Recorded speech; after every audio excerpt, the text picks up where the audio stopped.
والكرة إلى ركنية تنفذ بشكل سريع.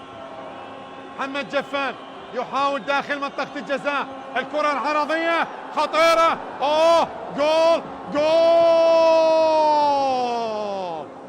جول.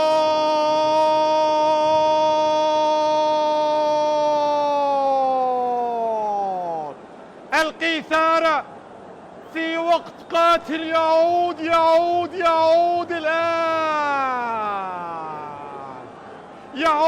الآن، يعودون الآن بعد كرة عرضية والكرة الراسية، ومحمد جفال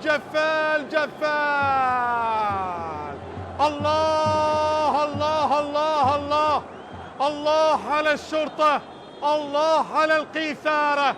اي نعم، القيثارة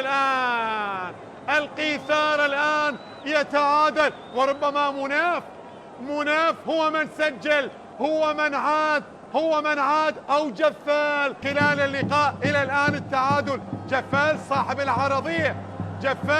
صاحب العرضية ومناف المدافع المتقدم، وبالتالي هو من سجل التعادل، هو من يأتي بالتعادل، هو من يأتي بالفرح كل